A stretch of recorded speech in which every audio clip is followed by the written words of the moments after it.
I want to be able to do what I want on my time. You might not have any time if you want to be a successful business owner. When I got started, I took the family Tahoe. My advice would be, you want a really nice yard, don't go with the cheapest guy out there.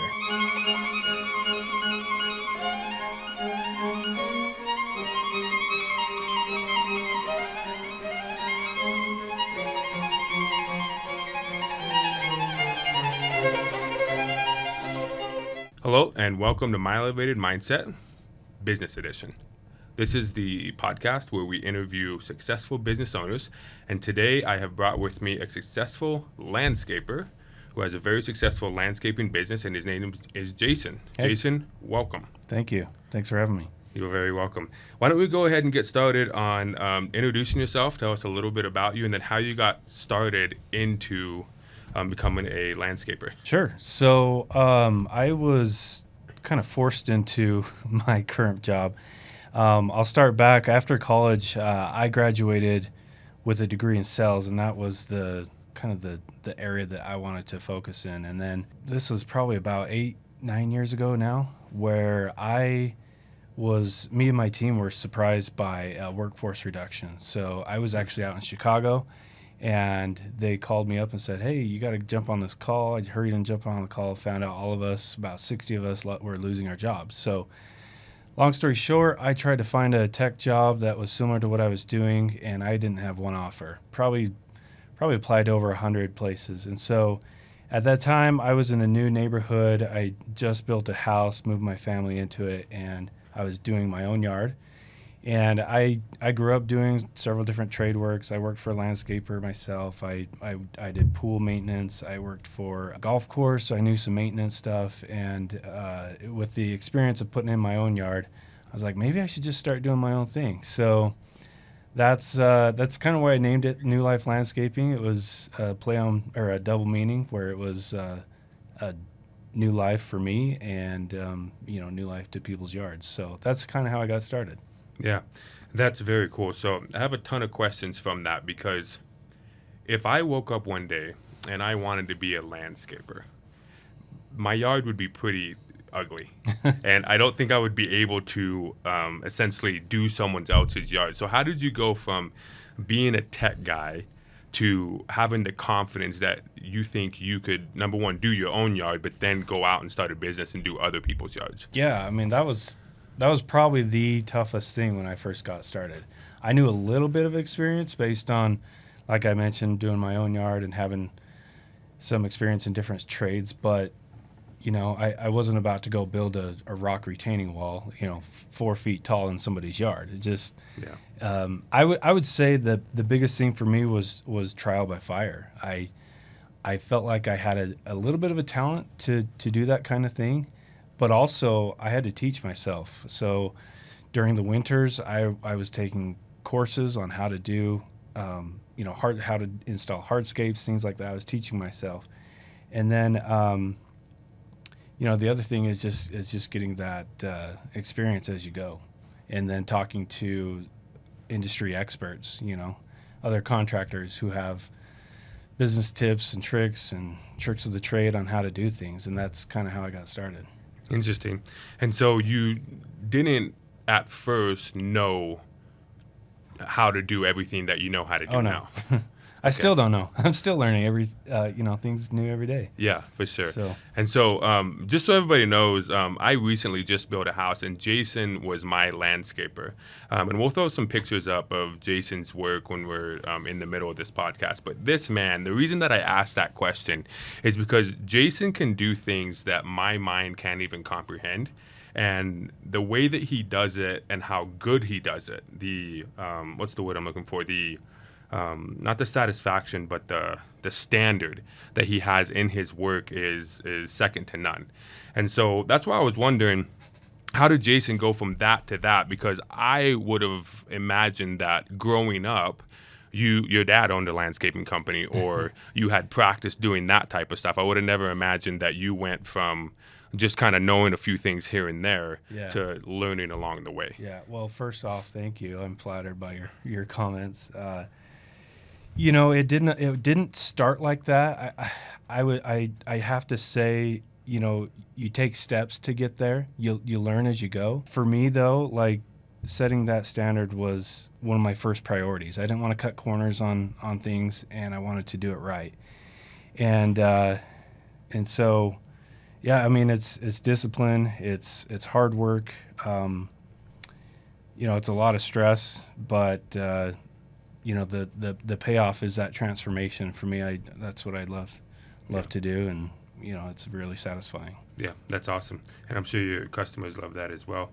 What are some of the things in the landscaping industry that you like, and what are some of the things that you dislike? Well, from a business perspective, I love the idea of just owning, right, and making it into what I want. And I really believe that the amount of work you put into it directly, you know, transforms what you want to your business to become. And so the control aspect of that I really loved, and I love making my business to be what it is now. I also just love that transformation that I was talking about. I can go to a yard and look at it, and it's all just dirt, right? And then in the end, it's kind of a masterpiece. Your yard was really fun, by the way. Thanks. It was definitely dirt. And it looks a lot better, and it's just really satisfying. So I think those are my top things on the business side, and then really on the job site, what I like the most. There's a few dislikes, you know, owning with any business owner. There's a lot of stress, right? Especially when you're getting started, right? In the trade industry, unfortunately, you deal with turnover. So sometimes I have employees that cycle through, and it's always hard to, especially the guys that stick around for a few years and then they go. It's hard to deal with that. Yeah. Long hours, you know, spring to fall time, I'm working 10 to 14 hours a day, and sometimes longer than that. So it's long hours, and it's kind of a sacrifice. Yeah. So yeah, for sure. And I'm glad you brought that up, because a lot of people, when I ask them, why do you want to be a business owner? One of their main responses is because I want to be able to do what I want on my time. yeah. Okay, well, you might not have any time if Yeah. you want to be a successful business owner, Yeah. right?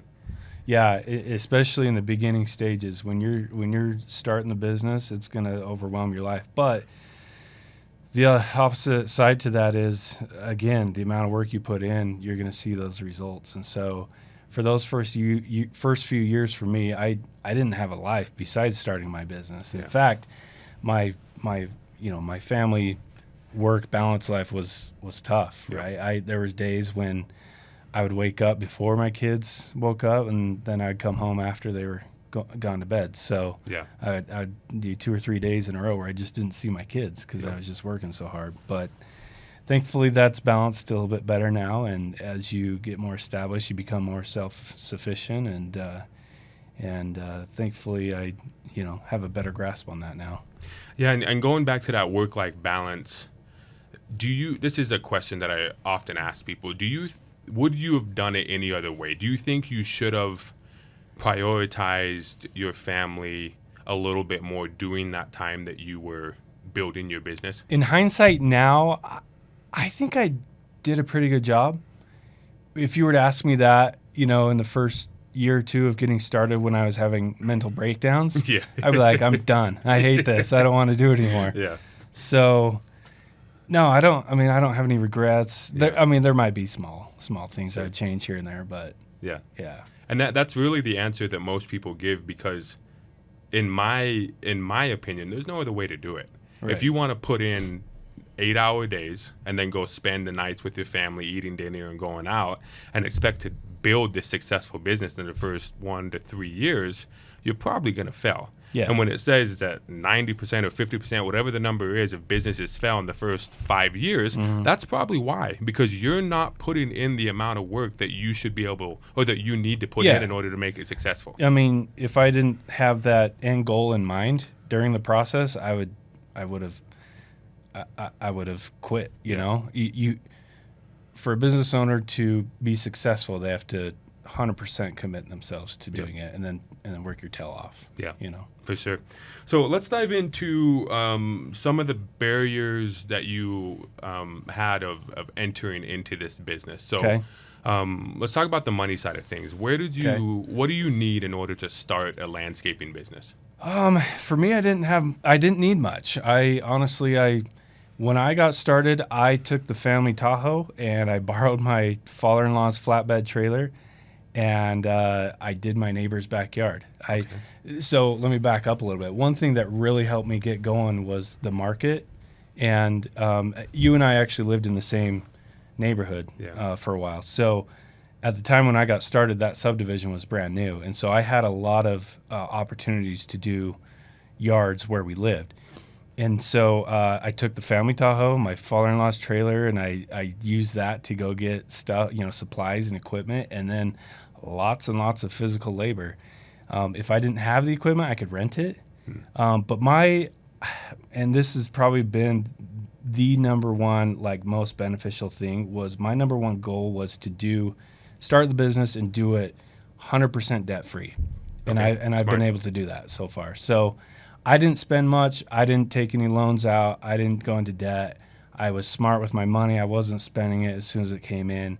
I was actually investing it. A lot of the money that I had left over, aside from, being able to live off of with my family, I was putting it back in the business. I was slowly buying a trailer here and there. Eventually I got a truck, and then, trailers and some equipment, heavy duty power equipment, things like that. Yeah. So what are the pieces of equipment that you have now? Now I've got 2 skid steers. I've got an excavator. I've got 6 various trailers and 2 trucks. I could buy more stuff, but I don't want to. Yeah. There's a balance there between. For sure. And what do you think, if you put all that stuff together, what do you think it would be worth? Oh man, I would say probably close to $500,000 worth of assets. Yeah, for sure. And the reason that I asked that question is because when so many people want to start a business, they, for some odd reason, want to go into debt. They think it's cool. Yeah. They think it's cool to pull out an SBA loan. They think it's cool to bring on investors and to grab $500,000, go buy all the equipment. And then guess what? They don't have any business, right? So if you don't have any business and you can't pay back that huge loan, now you're up to your eyeballs in debt. You're digging yourself a hole. Yeah. And so your strategy of starting the landscaping business without any debt is almost what I would tell everybody to do. And to be fair, I probably would have been one of those, contractors that went into debt to get started, but my wife is really financial savvy, and she convinced me to play it smart and not go into debt. So yeah, we saved and we slowly bought equipment, things I didn't have, I rented. And then I remember the day I bought my first truck. It was a $60,000 truck, and I paid cash, and it felt great. Wow. That's awesome. And that's that dirt. And that took a while, right? First year I think I made less than $40,000 my first year of getting started. And then by year 2, we probably doubled that or a little bit more. So yeah. And that's because you were putting it all back in the business. Yeah. Did you have any employees when you first started out, or was Nope. it you doing everything? It was all me. Yeah. That first year, it was all me doing everything. Yeah. And then I think I hired 1, maybe 2 guys the next year. I think it was 1. He helped me for a while, and that's a whole nother, whole nother discussion we could have about employees. But after those first 2 years, it was really taken off, and it was nice. Very cool. Just to kind of say one thing about everything that Jason just said there, what he did is called bootstrapping. That means you lace up your boots, you go out, and you work hard, right? And that is what a lot of people are missing nowadays with building a business, right? They want to start off with a loan, right? That's red flag number 1. They want to start off with a bunch of employees because they don't want to do the work, right? That's red flag number 2. If somebody goes out, they want to start a landscaping business, they strap up their boots, they use what they have, and then they go rent stuff that they don't have. They put the money back into the business, buy what they need, not what they want to have, because it's cool to have a truck and a skid steer and all that stuff, right?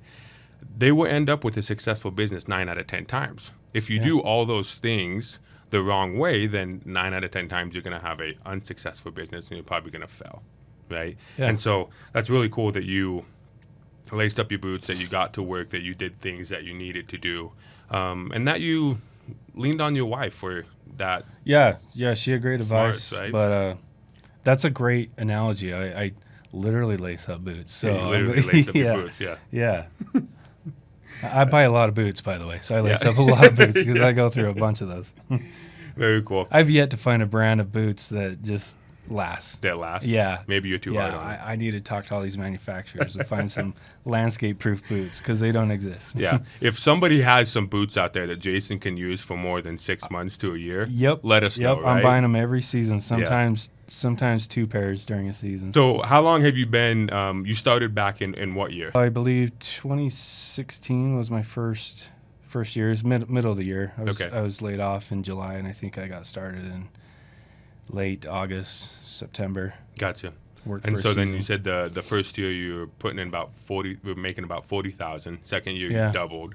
Yeah. What can someone expect to make in your industry when they have a full-fledged landscaping man. business like yourself? It's, I mean, like any trade, you can make it successful. I mean, easily make $100,000.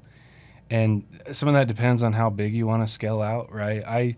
I feel like I've kind of found a sweet spot. I've done the scale thing, and maybe you're going to talk about that, but I've had multiple crews. I've tried it to where it's just me and a couple guys, and for me it works to be right in the middle. Okay. 5 or 6 guys. We do a couple jobs at the same time, and I mean, I do that for my insanity mostly, just so I'm not running around with my head cut off and trying to do all the things, wear all those hats, and we do good. I mean, every year is different, depends on the market, but yeah, you're someone that's getting into it and gets established the first few years, you could easily make over $100,000. Yeah. Do you think you could, what do you think, let me rephrase my question. How many crews and how many jobs do you think you would have to do a month or a year if you wanted to break into the $1 million range? That's a great question because it all depends on what kinds of jobs you're doing. So I'm to the point where I've built some business relationships with custom home builders, and they tend to have, bigger, nicer, fancier projects for me. And Gotcha. so for me today, I'm not doing as many jobs as I used to before. For the entry-level landscape contractor who's just getting started, they're going to be taking every job they can. They might do a quick front yard at a townhouse where it's a couple grand, and not to say those aren't the right jobs to take, because sometimes I love getting in and out of those jobs. It's a quick dollar to make. So, but man, I would say I probably do. Let's see. Last year was a good year for us. I haven't done all the books and stuff yet for this year, so I can't say what work has been like this year. But last year, I think our gross was over $1 million. Yeah. And I want to say we did 20, maybe mid 20 Okay. range of jobs, Yeah. homes, projects. Okay. Yeah. They're not all homes. Sometimes they're, random stuff, like I said, but Commercial projects yeah. and stuff like that. Well, I don't get into commercial, but Okay. it might be like a little park strip, flipping a park strip or something. Oh, gotcha. Okay. Instead of a whole yard, front and backyard of a house. Yeah. Why is it that you only focus on residential landscaping and you don't get into commercial? I just haven't had a need. Okay. I mean, the market's so good, especially here in Utah. I think it's just a strong market. There's been a need for not just landscaping, but trade work in general for quite a while. And I've told myself, I said, if the market, dips and I need to try something else to find business, I'll go commercial route, right? There's money in that, but the commercial side, there's a lot more what's the word? Codes and rules to follow that Okay. I don't know, maybe I'm just impatient. I don't want to learn everything. And everything's bigger, right? Yeah. You're installing bigger irrigation systems. You're using equipment that I just haven't learned yet. So So it's a whole different world. it is. Yeah. Yeah. You got to have a lot of codes, a lot of different equipment. Everything's bigger, and so Yeah, on some elements to landscaping. Gotcha. I mean, a rock wall is a rock wall yeah. wherever you build it. But yeah. Would you say that the market turning is your biggest risk as a landscaper? What would you say the biggest risk is? I think so. Yeah.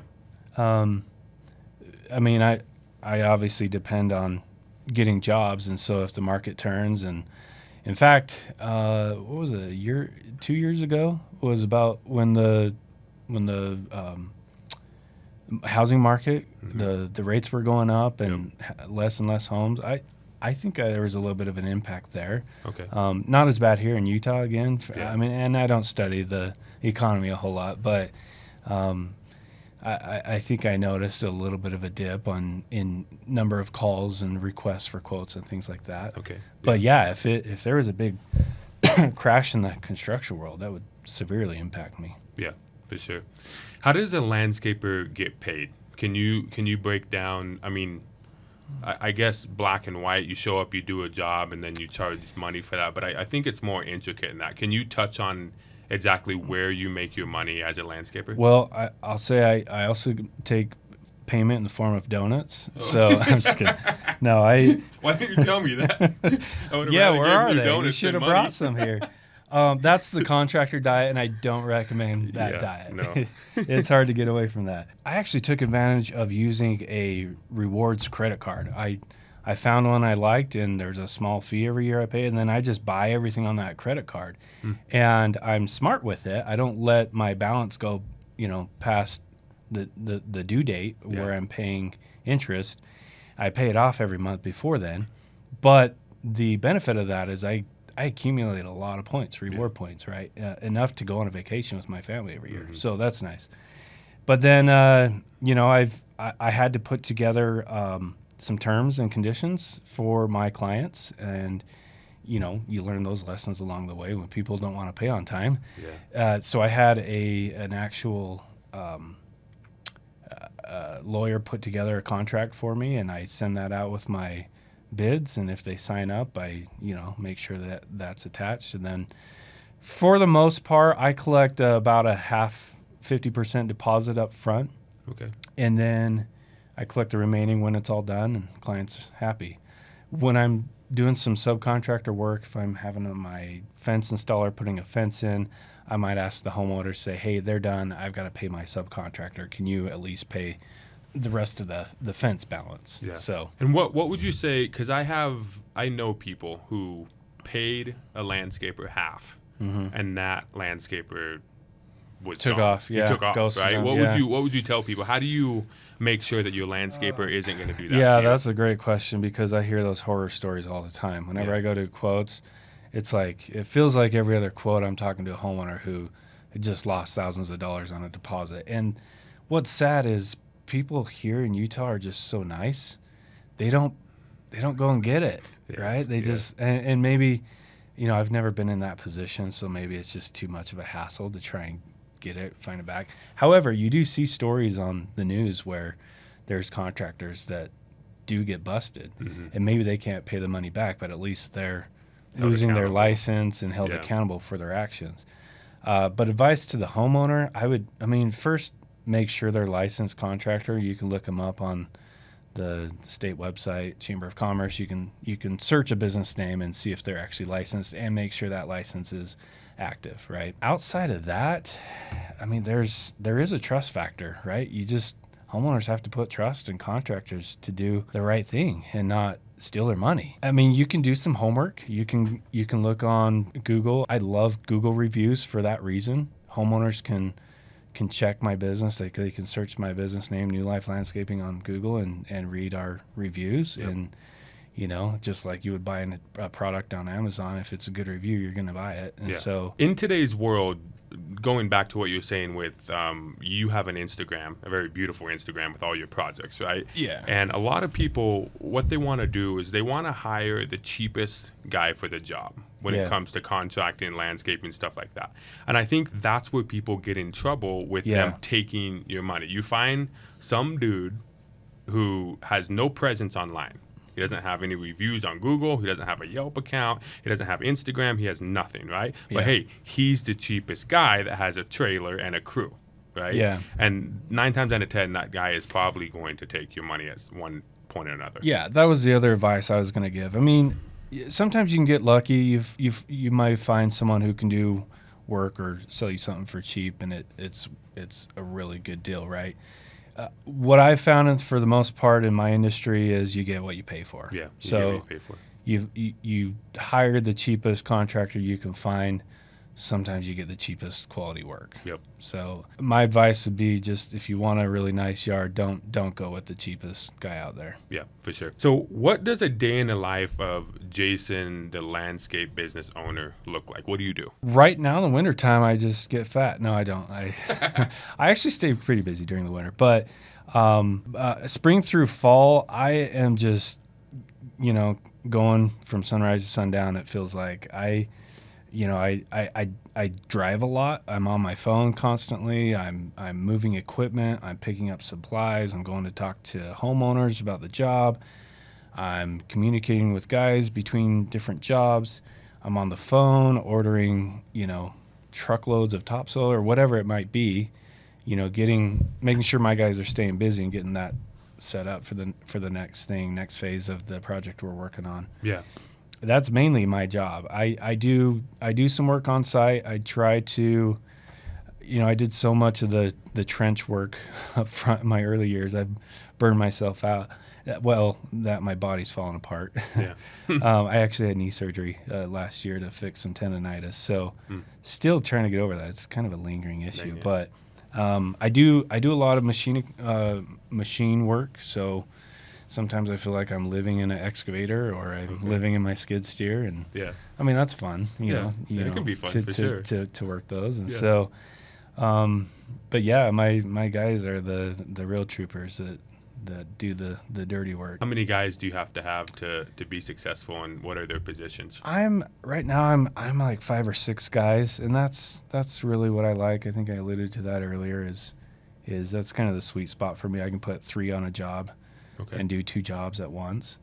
And for me, that's been successful. I could scale out more, but again, lots more stress, lots more work of making sure quality stays good when you have more jobs, more projects, more guys. I do have one guy who's kind of a lead crew leader or foreman that I put in charge, and we usually go over jobs in the morning, make sure, hey, here's what I want to get done today, and you're responsible to help get that done. So yeah, that's cool. And so you have, I guess, 2 lead guys, or just 1 lead guy? Mainly 1 lead guy. I kind of take that position, Second lead on another job, but we'll bounce between jobs. Gotcha. So and how do you make sure? I mean, I'm sure there's a time where you're running and getting parts, and your other lead guy is on another job. How do you make sure that your team members are doing what they need to do? I mean, I guess it's pretty easy, because if you show up and nothing's done, well, they didn't do anything, right? Right. And sometimes we run into that where weather plays a big factor. If it starts dumping rain and it just gets all muddy, like we're at a standstill, can't do much. But I think communication is key on that. Making sure you're talking to your guys, say, hey, here's what needs to be done. Before I leave, I need this and this and this done by the time I get back, right? So communication is big for me. And I, prior to starting the business, I was in that sales account management type role, where I learned how important relationships were, and so and communicating, and how important that is. And so for me and my guys, even with talking to homeowners, I make sure they know what my expectations are, and then I also hold myself accountable for listening and responding. Yeah, for sure. Just this question popped into my head. I'm curious, is there a job, like a specific part, like let's say someone has a new build and they're landscaping their yard. Is there a certain project that makes you the most amount of money? Like a rock wall, or a pool, or yeah, grass? let's talk about your yard. Okay. Just So which one? Which one? No, there's certain specialty work, I would call it. Okay. That is more profitable. Custom. Yeah, custom. Yeah, okay. So if I'm building rock walls with an excavator, that's pretty specialized work. You're gonna spend money on anyone who knows how to do that. Yeah. And so rock walls are a good one. Your yard, we put in a water feature, right? A big water Creek. feature Yeah. is cool. That was Creek your we idea, put too. in, yeah, Thanks. and you can charge. Not that I took advantage of you, Matt, but you can you can make some good money on that. Hardscapes, so paver patios, block retaining walls, Okay. artificial turf, anything structural. So gazebo. I don't have my own guys that build gazebos or pergolas or whatever, but I subcontract that out, and I know, those are good money makers. So Yeah, and I think the lesson to be noted down there is anybody can almost come in and put in grass, right? You got to know a few things, put down some topsoil, flop some grass there, and you have to have a sprinkler system in before Yeah. you do it, right? But what I'm getting at is that isn't hard to do, right? Yeah. Where you make the money is Jason came in, we had a big spot that I was like, hey, this is bare, I want something cool. And he's like, hey, let's put in a creek.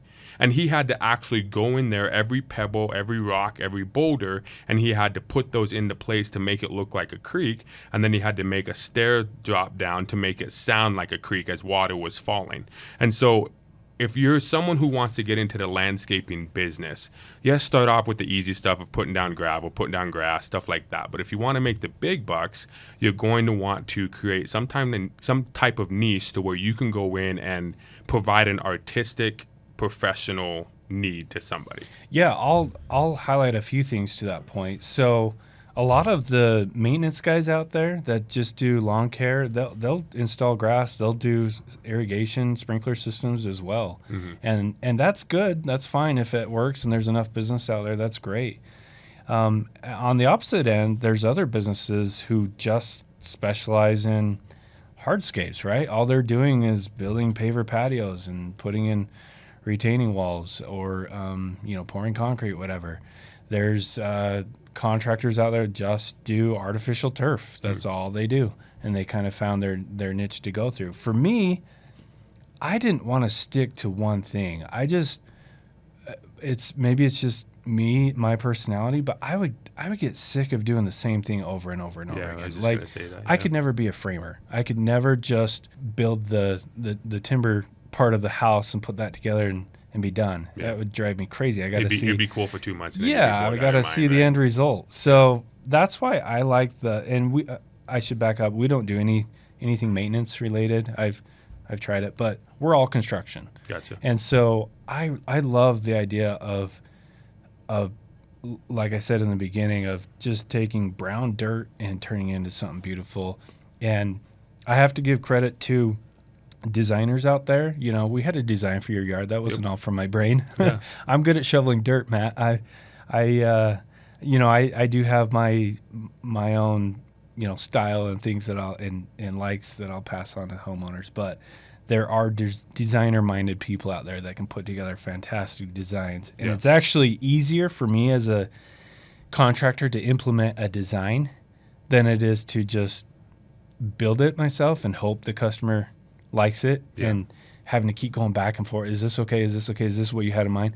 If they put it on paper, something that they like and can see it, designs are fantastic in landscaping. So For sure. And I look back on that, and I'm glad we had a design because it seemed like it made our communication that much more smooth. yeah, I remember right? you saying over and over, you're a visual person. Yeah. And so seeing it on paper, I think, was really helpful for Seeing it on you, paper and it was was helpful for me because I had the exact square footages, I had quantities, I had measurements. Yeah. I could just build it. Yep. Yep. And then it turned out Had exactly all how the the design specs. was. So Yep. everybody got what they wanted there. Yeah. Cool. Moving on to we talked about this just a little bit, but having a business that's scalable is something that people want to look out for, because if you get a business going and you can only make $50,000 to $100,000 doing it, but your goal is to make over $1 million net income doing that business, you're going to be in for a rude awakening, right? And so with landscaping, how hard is it to scale the business once you start it? I don't think I think the potential to scale is there, and it's easy to find, especially with the market right now. Yeah. There's a lot of work out there. All I have to do is hire employees, right? And just do more work. Yeah. For me, it was a mental thing of just being able to be, I don't know. I take my jobs real serious, and I want the quality to be there.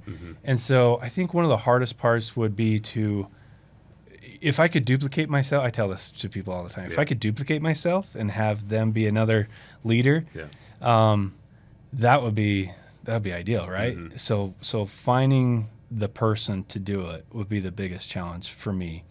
Um, that's not to say there's not people out there. I mean, sometimes you got to pay for that, right? Mm-hmm. Yeah.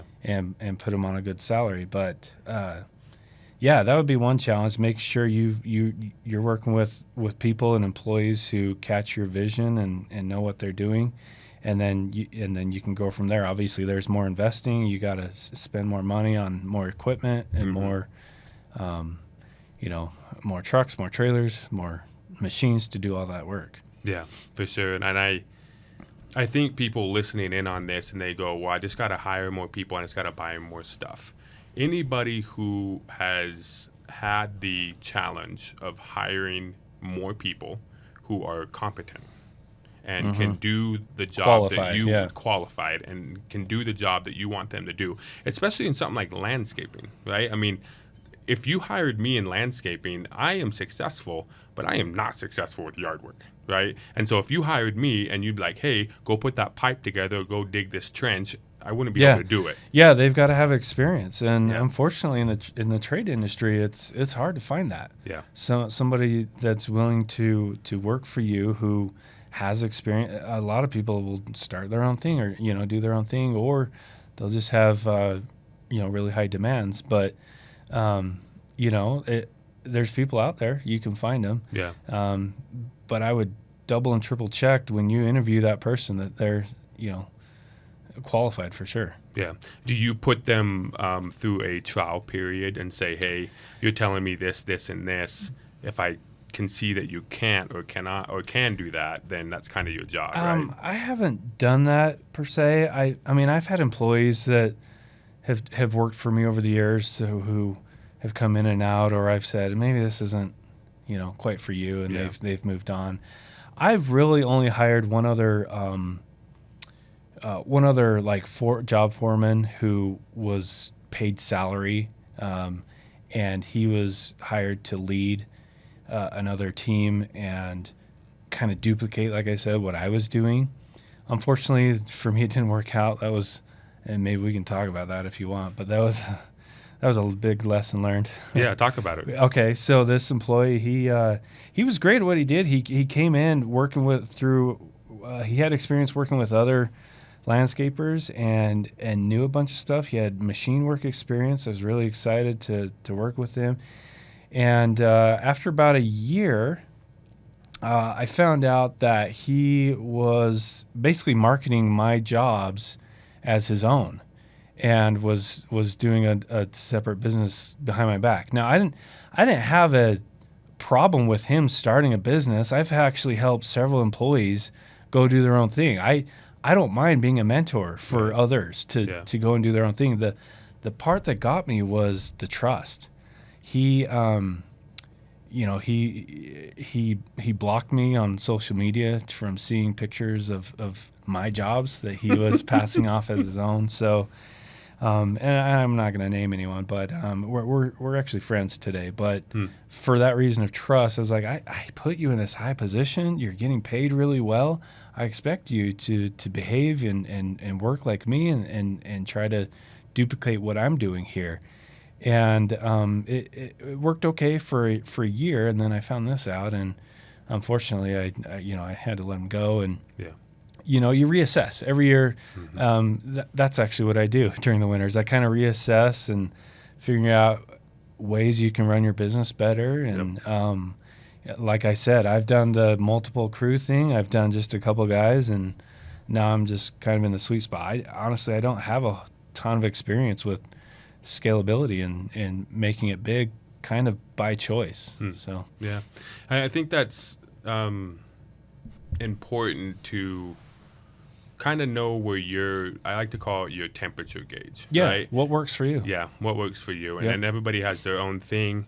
Going back to the employee, it sounds like from what you're saying, it wasn't necessarily what he was doing that eked you. It was more of how he was doing it. Yeah. And I think communication and trust. It needs was to it was a trust factor. Yeah. Trying to go behind my back just that's didn't not hit me good. right. Something I'm not going to tolerate Yeah. with No. my job. No, never. So very cool. How can the business be successful without your daily presence? Today, yeah, Yeah. we're self-sufficient. I go to a lot of meetings with clients, with home builders, and as long as my guys have a to-do list and know what has to be done, they can do it. I don't honestly, I don't do a whole lot of irrigation anymore. And it's hard for me to bend down on my knees and start gluing pipe and stuff, but my guys know how to do that, and two of them are really good with machine work and can spread topsoil or whatever needs to be done. There are some things that I still prefer to do, like rock walls. It's kind of an art, and it comes with time, and one piece can take 10 seconds or it can take 20 minutes to put together. So you had some of that in your yard too. Yep. So I think I did all your rock walls. So parts of it I do myself. I don't think that I'm lazy and sitting back and have my guys do all the work. I still come home just beat especially during the hot summer months. It's tough work, and I sweat a lot. Yeah, for sure. Yeah, but you are. But it's satisfying. I mean, I love it. Yeah, and you are only working 9 months out of the year? Yeah. It's usually March is when we get started, and the past couple of years we've gone till about Thanksgiving is our cutoff point. Yeah. I've installed sod in December though when it was snowing. So gotcha. Yeah, it depends on how not aggressive, but how eager you want to be with getting work done. Yeah, for sure. So this year we were doing work up in Heber for a builder, and there was a storm that came in. The next day we were shoveling snow first before we dug the ground to plant plants. So dang. Yeah, it's tough. So you just got it done in the nick of time. Yeah, and then Thanksgiving came. I'm like, okay, I'm done. Yeah, and then we had warm, sunny weather after that. Yeah, we're still in the 40s. And, low mid 40s here. Yep, that's cool. Yeah, for sure. And so if you're thinking about becoming a landscaper, know that there is that perk to where you can work from March to November, and then you can either do something else in the wintertime. I know a lot of landscapers get into the snow removal business. I did that for 6 years. I drove a truck my first year because I started in like August, and so one of the guys I met he did the concrete curbing for me. He had another snowplow truck that he wanted me to drive, so I drove it for him, worked for him. I was like, well, next year I'm just going to do my own thing. So I started buying old beat up Ford trucks. Don't buy Fords. they break down.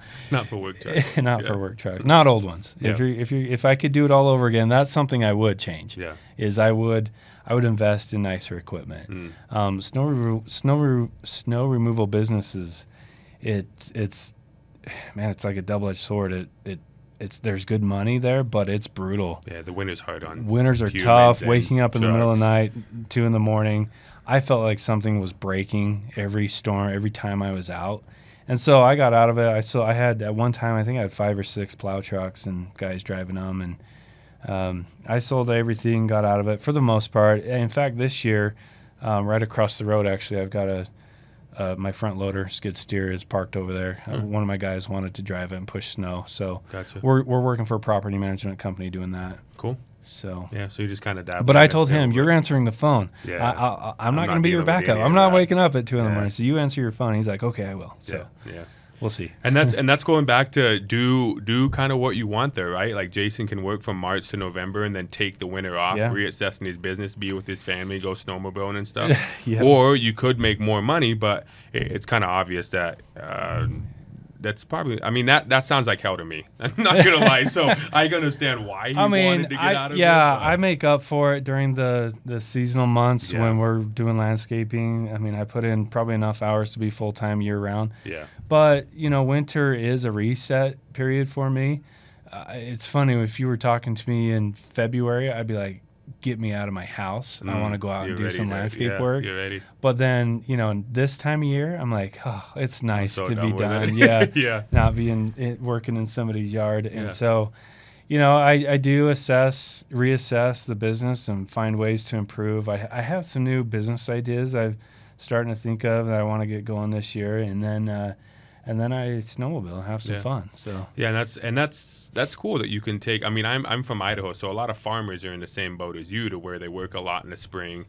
They close down in the wintertime, and that's kind of their reset period for yeah, both themselves, their families, and their business. But yeah, yeah, I mean, that's an awesome perk to landscaping, right? You don't yeah, have for to work sure. the winter, and you can make a nice living by Yep, just working yep. those It's months. nice to be home with family too, because a lot of times, like I said, I just don't get to see them a whole lot. Yeah, So yeah. Where do you see the landscaping business going in the future? Do you continue to see that I being don't a need? I don't think it's going anywhere. I mean, when I say going anywhere, I don't think, until they hire robots that can install retaining walls Yeah, I don't see it right now. or Yeah, plant stuff. yeah, It's always going to be there. There's going to be a need, and that's the beauty of really any trade is yeah, there's always a need for it. And yeah. if you can develop some skills and become a professional in some sort of industry, it's going to be there, especially locally, man. There's a lot of work, and every year I end up turning work down. So Yeah. Yep. 100%. What qualifications or experience do you think someone needs to be able to start a landscaping company? first and foremost, get your license. Don't do anything illegally. Okay. So go in. Doppel is the place to do that for here in Utah, and What licenses do you need to be a so landscaper? I don't know the name of it, but it's just like a landscape contractor Okay. license. Yeah.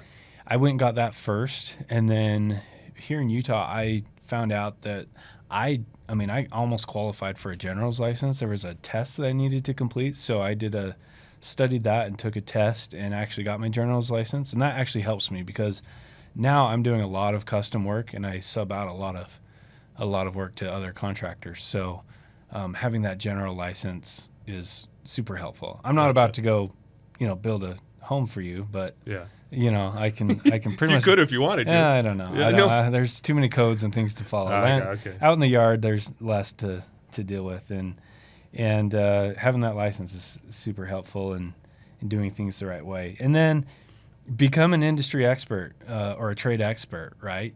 Go to classes, educate yourself on products. Do your own homework online. I watched a lot of YouTube videos getting started. Yeah. And went to courses to teach myself. It's really helpful. Very cool. What advice, to wrap this whole thing up, what advice would you give someone who wants to start a landscaping company or already has started one, but maybe they don't feel like they're successful yet?